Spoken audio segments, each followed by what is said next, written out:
Hello, everyone.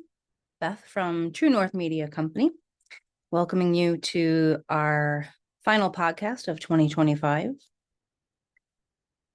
We try to host a variety of people, tour companies, folks that I've met on my journeys throughout the year. And I have been planning and putting together this last podcast series since April. And it's just taken me time to figure out how I wanted to put it together. 2025 has been an interesting year, and I definitely needed to use my Jedi powers. Got my Yoda holiday ears on, but I needed to use my Jedi powers all year long and not turn to the dark side. If you have also had a very interesting 2025, hopefully it's going to get better. And all I can say is that as we move into 2026, let's think about how we can support small businesses, how we can endeavor to continue to make global friendships in a positive manner, and really just to, be more human. To be human is to go through a variety of emotions and experiences and hopefully come out of the end of those experiences with more knowledge, with more insight. And let's face it, life can be challenging and tough for a variety of reasons, whether it's something that you're going through physical health, if it's something that is emotionally stressing you. I feel I haven't been adding enough wellness content to my blog. So one of my goals for 2026 is to curate and put out more wellness content, whether that be more meditation series or even some virtual yoga. Where I teach at the local community college, I have a variety of students that I work with, and I know sometimes people can't get to the club or maybe they're traveling. And so having a virtual option is a lovely way to continue incorporating wellness, whether it be breath work, whether it be stretching, or just taking some time to pause and give that self-care. I always say to my students, you are your best caretaker. I absolutely need to honor that mantra as well. And hopefully you'll join us in 2026, either with the meditation series or with my blog. You will, a little bit later on in the podcast here, you'll get to hear from a tour operator that I am happily going to get to take an experience with in March. If you are planning travel for 2026 or even 2027, I can say that going international, I feel, is becoming more challenging for travelers. We've had to deal with government shutdowns. We've had to deal with numerous types of, whether you call it a cyber attack or just Cloudflare or Amazon services going down, and that affects apps, it affects booking software. So if you don't want to deal or put yourself into any of those situations, I will encourage you in 2026 to travel local. If you're like me and you live in the United States, we have so many states that we can drive to, visit, even take trains to. And sometimes that does make the experience of travel a bit more settling. If you're still open to traveling internationally, always keep yourself up to date on things like ETA or visas that might need to be procured. There are a lot of countries now in the Schengen or in the European Union areas that are either adding new visa requirements, and you have to have those before you can get through passport immigration once you land. There are also a good amount of larger cities that are now going to be imposing new tourist tax starting in 2026. So all of your planning and budgeting should now factor in some of those new costs, because it does add up. This year, I went to a lot of conventions, a lot of variety of cons and conventions. And while each one is their own niche, they bring a unique group of individuals together. Some of the larger type of cons, like a Fan Expo or a C2E2, they bring a multi-universe of genres together. You will get an opportunity at these cons for shopping, for just meeting people who might have the same similar interests. And I guarantee that you will see them at different cons if you go from state to state or if you go from country to country. So that's kind of nice. You are creating and building your own community and network. And that is something that I strive for on this channel and the things that I'm writing about. If you are new to traveling or new to going to cons, it's a very welcoming community. And the nice thing about seeing the similar people or faces at these cons is that you become friends, and then you can plan your travels together, and that also can be a cost-saving option. But yeah, just really think about how you can plan and prep for all of the things that you want to experience and create for yourself in 2026. Thanks again for listening. This is really just a passion project of mine. I do like to be creative, and this is a way that I can also explore my creative outlet in life. So thanks for listening. And stay tuned. We got a lot of fun light speed, warp speed type of stuff coming your way. Cheers.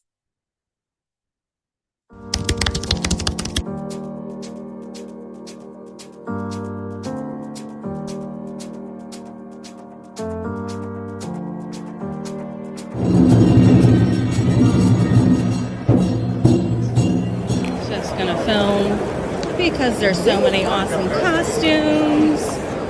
Some things I know, some things I want to get to know, and very interesting. How are you today? Good morning. Good morning. Very interesting. Lots of cosplay, lots of costumes. Love it.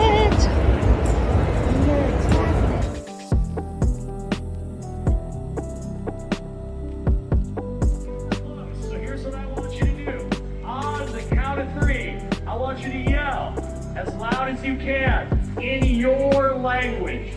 May the force be with you. And now we're going to get this panel started.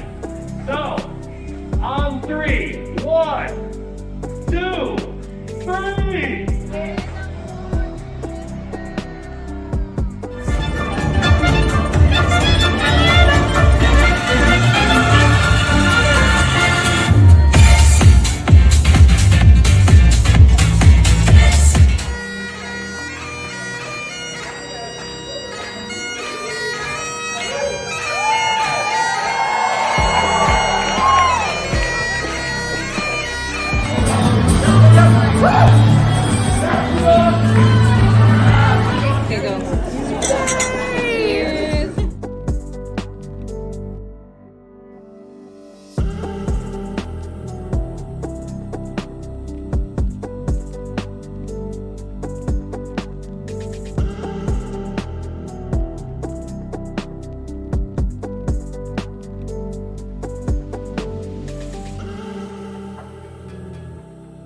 The biggest panel of your entire lives. Ladies and gentlemen, Ewan McGregor.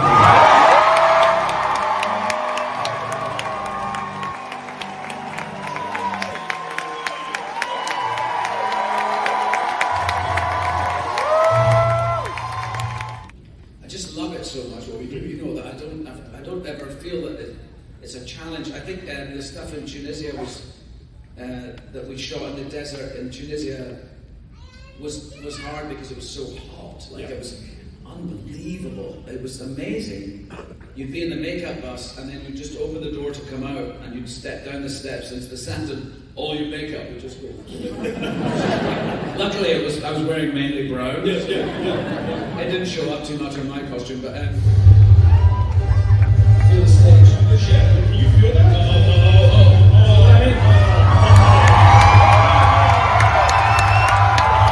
Ladies and gentlemen,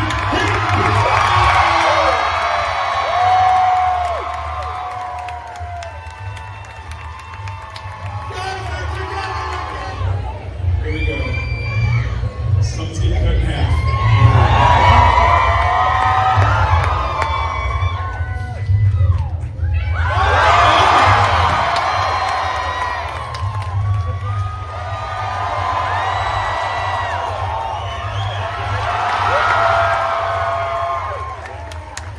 Ladies and gentlemen, join me in saying goodbye to Ewan McGregor. Ewan, thank you so very much for joining us. General Count.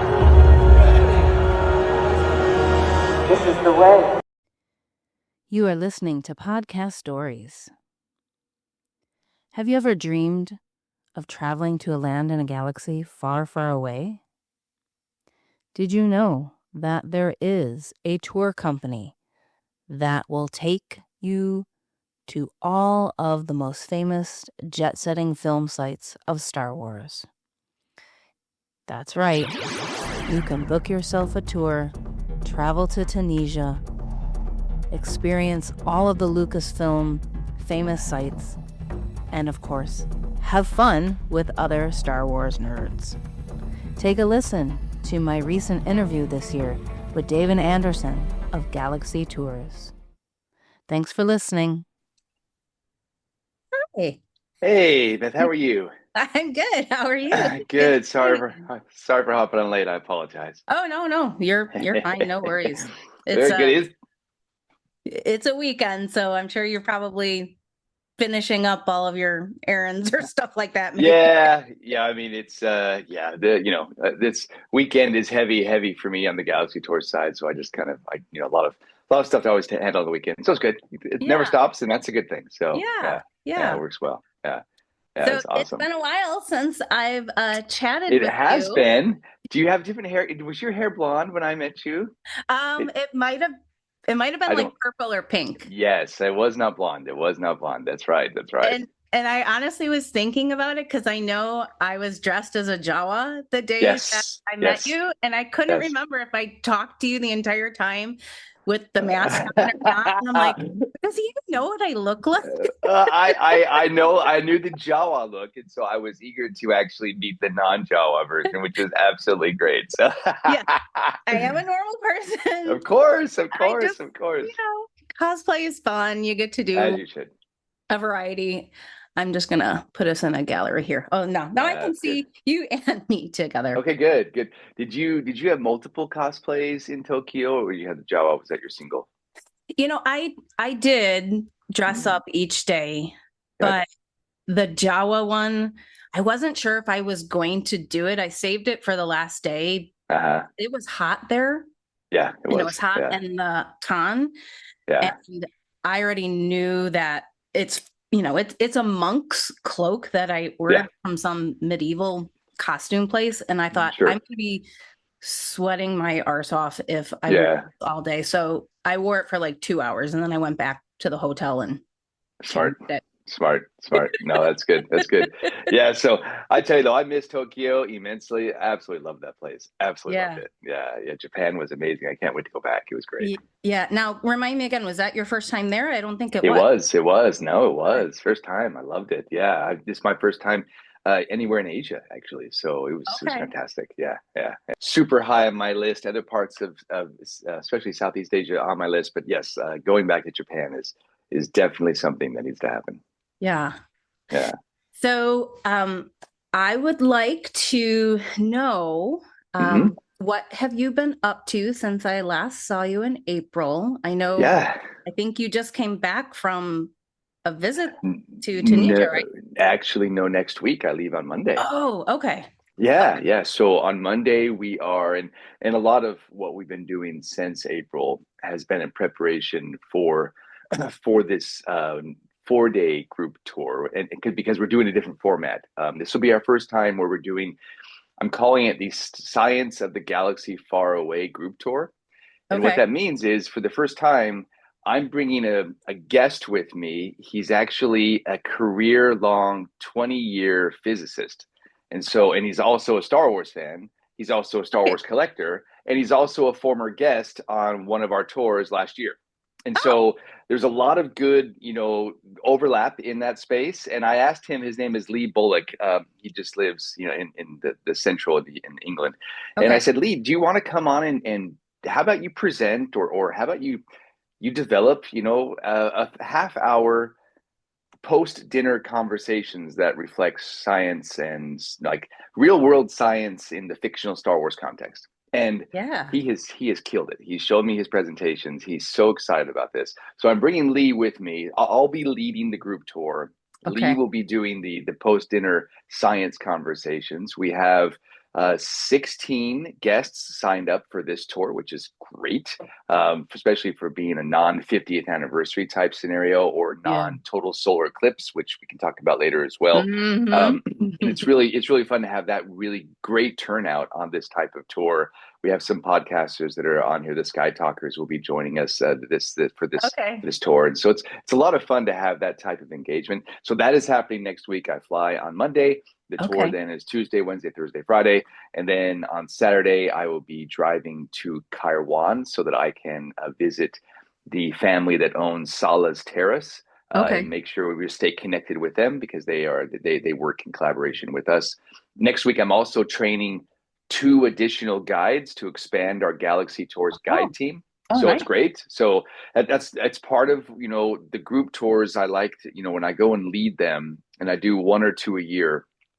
I Okay. like to be able to not only I love engaging directly with the guests. I love, from the creator concept of the things that I did to develop the tour itineraries and all the research I did to get to this point. I love sharing that directly with the guests. But at the Hmm. same time, I like to use it as a way to either train new guides to Yeah. join our team Sure. or to just give refresher training to the guides we've had on the team for a while. So I use it as a twofer, and what makes it a lot of fun because we have multiple guides on the tour, which means the guests get to engage with multiple guides. Nice.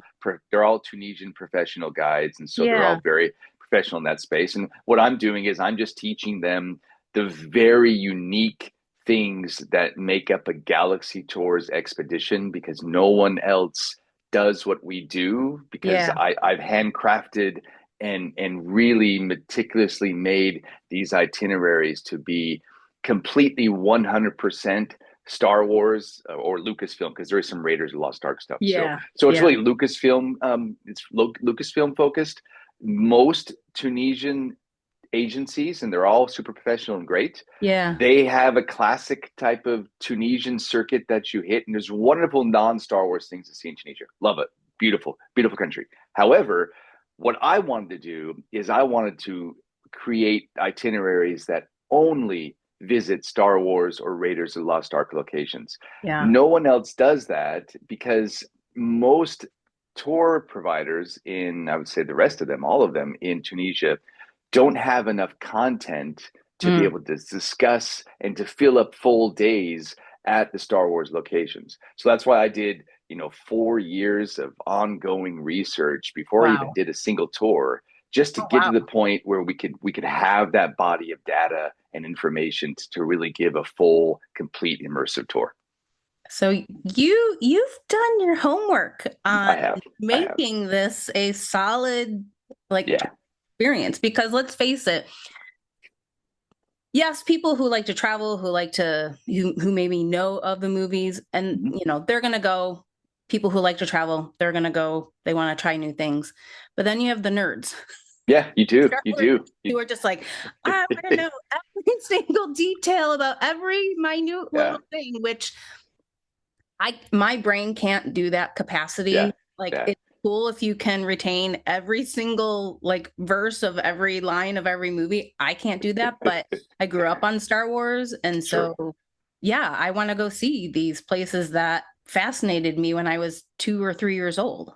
Absolutely. And as I was creating this, it really started out as a passion project of wanting to be able to take this giant puzzle that was Star Wars history with Tunisia, with these somewhat obscure and isolated film sites, and Yeah. trying to like do that puzzle and connect it all. I wanted to create a website that was the one-stop authoritative location for all this information. And then as this was progressing and happening, suddenly I had friends and colleagues saying, "Wow, this is so much goodness. Why don't you create a tour company?" I said, Yeah. "Okay."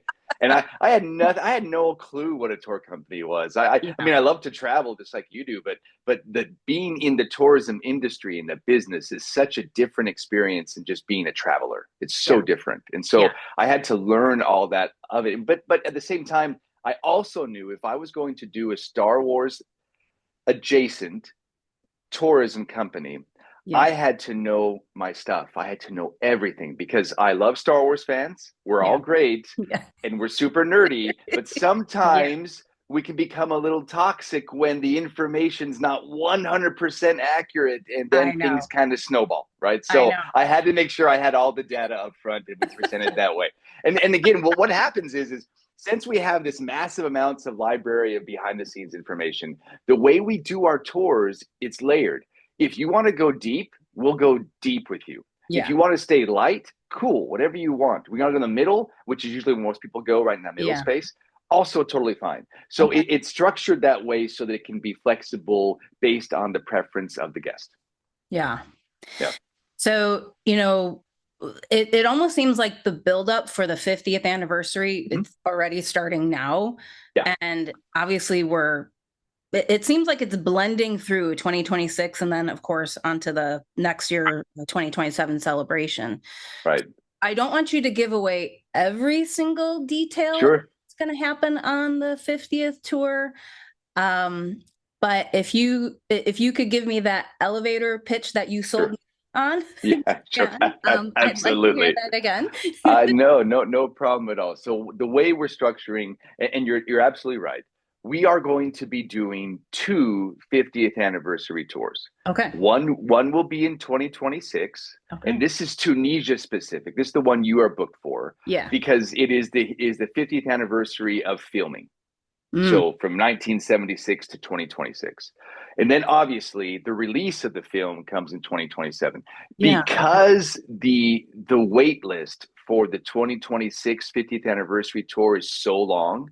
Oh, really? And it's already sold out and booked. It was sold out in Tokyo, if you remember. Yeah. Okay. And so the wait list can already fill a complete another tour. Oh my And so God. that's why I've decided to do a second 50th anniversary tour. And this one will be over May 25th, 2027. Okay. And so we'll be celebrating the release of the film instead of the Yeah. filming of the original film. So we're doing two 50th anniversary tours. Yeah. The structure is our 6-day tour. It begins in the island of Jerba, and then you go all the way through southern Tunisia, and you end up in Tunis, and everyone departs from Tunis. So we covered the 6 days in that regard. What I wanted to do, not only am I going to lead the tour, but what I wanted to do, and we talked about this in Tokyo, Beth, I wanted to do something really special to mark the anniversary. How do you how big Star Wars is? How do you mark something so specific, but to get it so tailored to a tour in Tunisia? And that Yeah. is why I'm really glad that the research that I was able to do helped frame this really unique event that we're going to do on the salt flats at the Lars Homestead exterior. Yeah. And so what we'll do is on the 29th of March, 2026, it'll be day 5. Yeah. Yes, day 5 of the tour. We are going to have our own binary sunset experience. Now, each of our tours have the binary sun. Yes, we always visit a Lars Homestead and have that. Yeah. But Okay. as we talked about in Tokyo, what I want to do is something uber special. This has never been done before. This is super unique, and it's still all in development. It's moving forward. It's really fun. What we're going to have is a live symphony Not probably not a full symphony, but we're going to have a good chunk symphony. Yeah. We're also probably going to have a chorus there as well. So Oh, this is growing. It's really really fun. It'll okay. all be on the Salt Flats. It'll be at least a half hour of music as Oh my we're leading up gosh. to the sunset. We Oh, have picked out the Star Wars score. We know exactly what it will look like. oh Again, wow. and so we will have this live symphonic event on the 50th day or 50th year to the exact date that Mark Hamill had his sunset experience at that exact same location. I just got So chills. that's it. It is going to be so awesome. So that's where, I mean, so Mark Hamill, you know, that scene was filmed in March of 1976. Yeah. Lucas tried to film that scene at least 3 different times. Mhm. Finally, on the 29th of March 1976, the stars aligned, the climate was good, the weather was good, everything worked, and we have that classic binary sunset scene. That's why on the 29th of March 2026, 50 years to the date, we'll be having our live symphonic experience together on the 50th anniversary tour. All things considered, it goes well, and I know it Yeah. will. We'll be doing the same thing for the 2027 Okay. 50th anniversary tour as well. Nice. And so it should be good.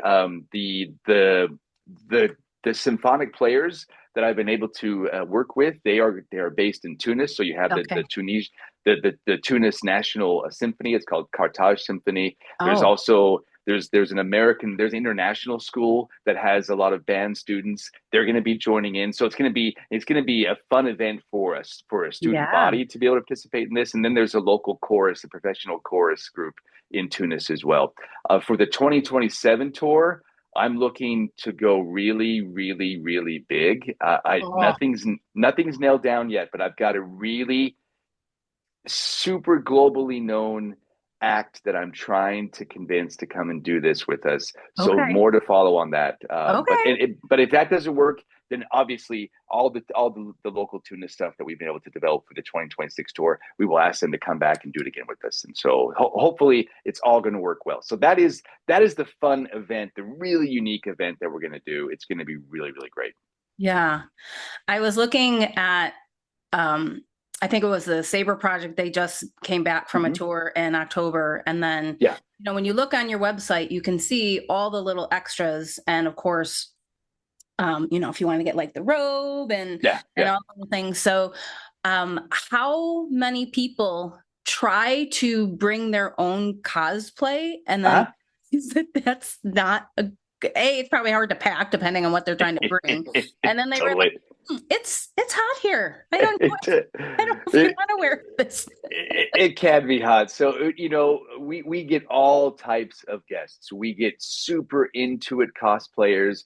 We get super fans. And then we get, you know, really tolerant spouses and partners who are joining their super fans, right? So you get a whole variety. We have kids who are, you know, wondering, I think this is really cool. My dad and my mom are like in nostalgic heaven right now. So I think this is really great. So you get a whole variety of types of guests that come. But from the cosplay perspective, yes, we do get frequent cosplayers. And so if they are a cosplayer, they will reach out to me and I usually advise them, hey, depending what size and the weight and the heaviness of your cosplay, you probably want to plan a winter months type of tour, so it's not so hot. But we've had cosplayers who've come in the middle of July and August when it is really, really hot. It can be up to about 50 degrees Celsius. It gets really toasty at times. Not everywhere on the tour, but as you get closer to the desert, when you're in the like near the Lars Homestead exterior, that's right on the cusp of the Saharan desert. So it can get quite toasty. It is. It's right there. It's like the gateway of the Sahara Desert. So but the tour begins on the island of Jerba, where it's a Mediterranean climate. So it's really diverse in terms of what you experience. So the biggest cosplay group we've had is the Saber Project. They were part of it. It was a large German rebel garrison, 501st Legion group that came. Absolutely love this group. They are so amazing. I got to know them when at a Comic-Con in Bonn, and was able to do it was in Germany. I had a booth there and we got to know each other. So what they did there was 14 or 15 of the cosplayers. We had several pre-tour meetings, and my one requirement was you can only bring 2 cosplay outfits per day. And the reason why was 2 reasons. We needed to save luggage space. Yeah. And number 2, the flow of the itinerary would be lessened and hampered if we're doing multiple changes throughout the day. Yeah. And so that was the thing. Now, I love these guys to death, so I'm going to share this. And I've told this to them, so I'm going to share this in just fun and jest. The day the tour began in Jerba, my guide calls me frantically in the morning and says, "Davin, we have a problem." I said, "Oh, what is?" Because I never, as the tour owner, I never want to hear that, right? So we have, right. So what's the problem? What's the problem? She goes, "They have so much luggage. Oh no. We can't fit it in the vehicle." So I just called up the second. I talked to my transportation provider and I said, "How quickly can you have a vehicle there?" He said, "I can have it there in 20 minutes. So we just rented out an entire van just for all their luggage. I'm so happy we did it for them. They love the tour. We're still lifelong friends. We talk all the time. Yeah. We have a WhatsApp group that we still use, and we talk throughout. So it's really, really fun. But I'm glad we did that. But that just kind of shows you, what this is. And so you can have cosplayers who come really, really prepared and for that experience, or you have individuals who say, you know what, I want to buy one of your Tatooine robes so I can just wear that throughout. And that's a hit as well. It's really fun. Yeah. And so that's what I plan on doing. I think that's the easiest solution to do that. So easy. And, and it's super unique. I wanted to create a souvenir because, Beth, when you're here with us in southern Tunisia, you're going to see Jedis and Sith riding on mopeds all over the place at night because that robe is a traditional. It's called a Barnous robe. It's a traditional Tunisian robe, and so you kind of look and say, "Oh, wow, that's cool. There's a Jedi on this moped. That's awesome." And so when I saw that, I wanted to create this Tunisian flared Jedi style like robe, and so we did some slight adjustments to make it look a little more Jedi-ish, but it's very true to the classic Tunisian look. I was able to find a professional seamstress right outside the actual real world city of Tatooine. And so she makes all of our projects, all of our Tatooine robes. So they're made in Tatooine. They're sold in Tatooine. And we are now opening up a second location where we're selling them in Nefta, which is in the Tozer region, Lars Homestead said. One of our partner hotels there. We've made an agreement with them to set up a Galaxy Tours on location shop. And we'll be selling our Tatooine robes there and our exclusive T-shirts. And what I've done is I've taken a lot of our T-shirts and our apparel offline and off our website. And I want to make it just really exclusive to be able to buy them in country. And I also want to continually benefit the local communities. Because when things are made, I pay them for the production, the manufacturing. They also get commission on everything that's sold. That is super important to me to make sure that we bolster up the local communities with this Star Wars presence. Yeah, and I think that's also one of the reasons why I wanted to participate, even if it wasn't the 50th anniversary. I had been actually eyeballing this and looking at it for like the last couple of years. Oh, great! But when you have it's not that you are a small business, but you're a unique business. You are an individual. Very niche. Business. Very niche. And it's very important to me that any tour that I decide to partake on, I want it to either directly benefit the people who are supplying, just the small island, whatever it is. And it's not that I'm opposed to big name companies, but they already have an over advantage sometimes. And I want to always support small business, local culture. And it's also, we'll use the term eco-conscious. I want to be an eco-conscious traveler and not just get something off of Amazon. No, I'm with you. I'm with you. No, I agree with you 100%. And when I was shaping this, even when I was doing just initial research, I was relying on a lot of scout because a lot of my research was done during COVID. So I couldn't do tons of my own field work. So I was relying on amazing contacts that I had in Tunisia to be able to do some of the scouting that needed to happen. Obviously, I was paying them for their efforts. Now that we have things in motion with our tours, Galaxy Tours injects a lot of money back into the local communities, paying transportation providers, hotels, restaurants, guides, drivers, and I'm thrilled, absolutely thrilled that we can do that. It is amazing, and it's one of those points now where some of our hotel partners, the owners have written me and they've told me, hey, you know what? You actually saved our business. Oh, wow. And we are now thriving because we have you as your tours are consistently relying on our amazing service. That's amazing. It really is. It's really touching. And I'm so thankful to be part of that. And now they're growing because they can take more risk because they know that they have a Galaxy Tours fundamental, lifeline that's part of their business structure. And then they're growing as well and doing their own efforts. So super happy to be part of that ecosystem.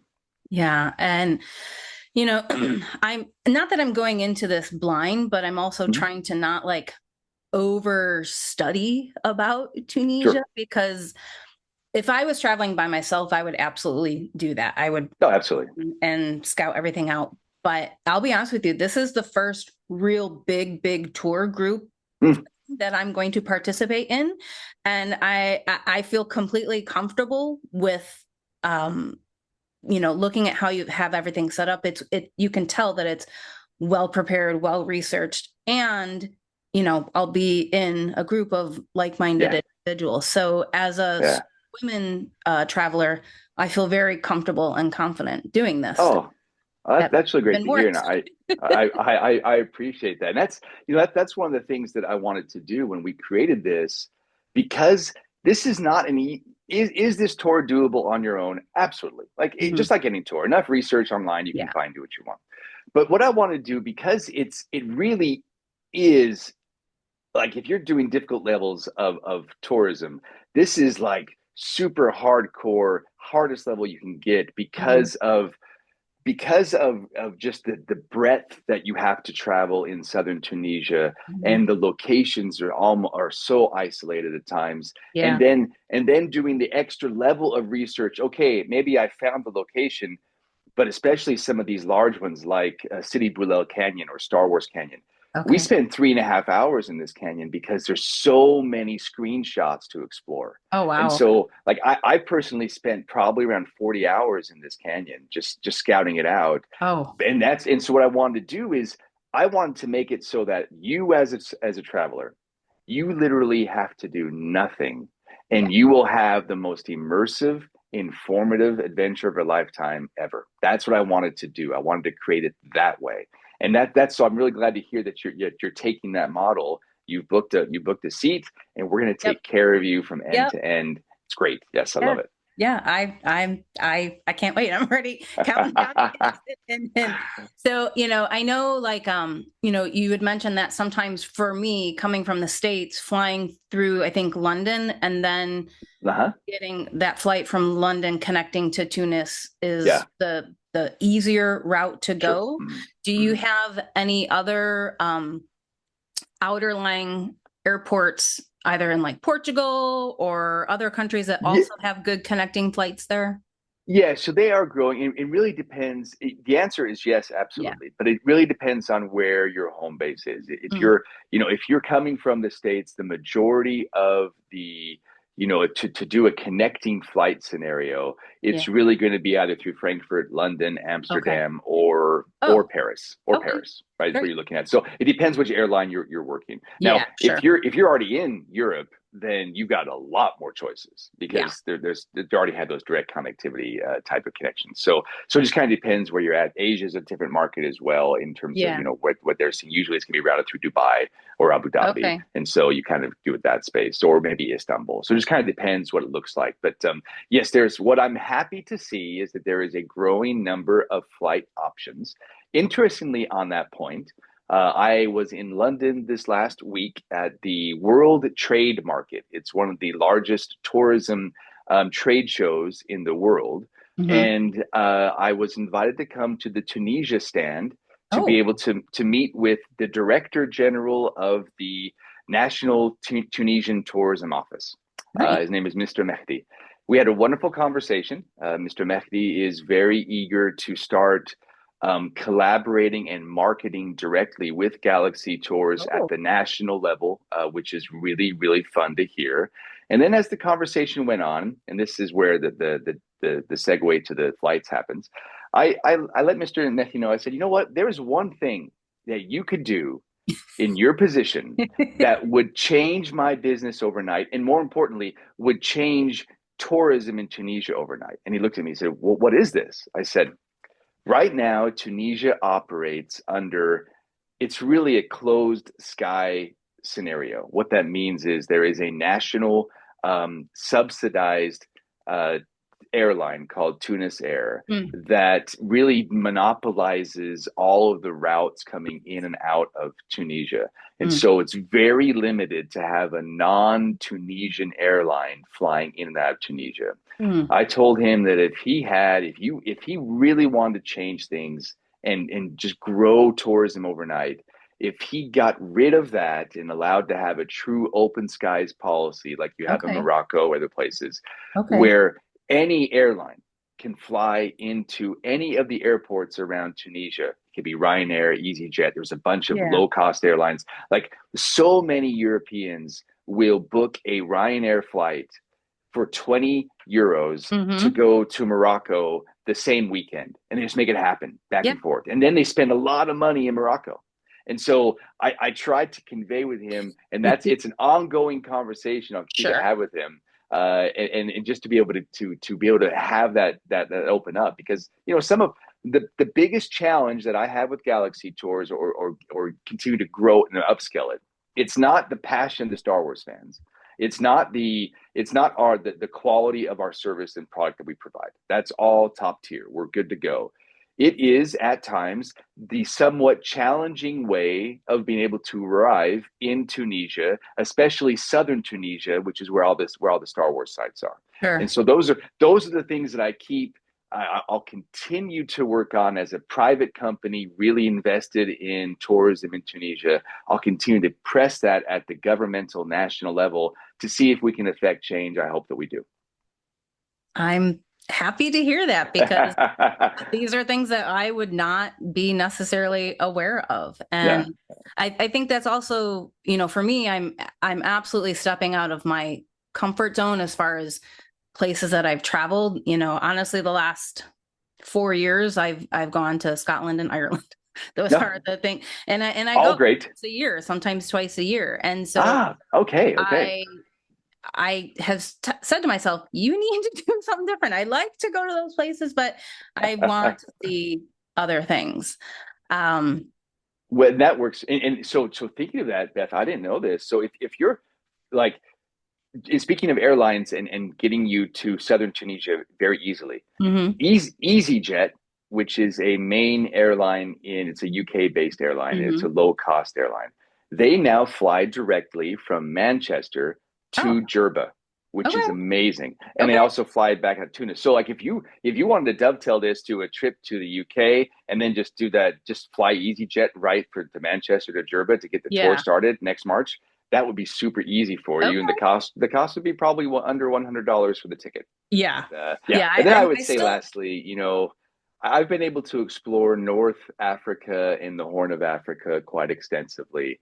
But beyond that, I really haven't been able to go more in Central and Southern Africa. And I love the African continent. I'm fascinated by the culture, the people, and just the real diversity of life that is there. And so I would like to explore that as well in a much, much greater sense. So we'll see. Too much to see. I'll probably never pack it all in one lifetime, but who knows? We can keep trying. You got to live life to the fullest. And it absolutely seems like you've blended in a good amount of travel experience to what you're experiencing for your own personal travel. Yeah, indeed. It's fun. So I don't want to run out of time. So I'm watching my clock here, but I had a lot of other questions, but these are like just basic, off the kill things that we can chat about that, whatever you want to talk about. Yep. Totally fine. So I do appreciate you taking the time and sharing with me your extensive history of Galaxy Tours. And I am really excited for March of next year. Oh, it's going to be so great to have you on there. I'm looking forward to it. You'll meet a whole new family of friends and co-travelers, and it'll be really, really great. I'm really thankful for this opportunity. I really enjoy talking with guests. I love doing podcast interviews; are so much fun. So I really appreciate this. And this was a very chill format. So thank you. Thank you so much, Davin. I appreciate it. Enjoy the rest of your weekend. Hopefully you get some break. General, we have an incoming transmission. All right, foodie fans and fanatics, we are setting a new course to travel through hyperspace all the way to Burbank, California. That's right, you heard me. If you're like me, already in the planning stages for the Star Wars Celebration 2027, this next bit of virtual news is going to give you an opportunity to level up that experience. Last week, Spencer from Virtual Cantina Network interviewed the owner of Scum and Villainy Cantina. Your next mission? Join the fleet. Do you accept this mission, Rebel Scum? I know I did, and we hope you do too. Make your pledge and join the founding fleet.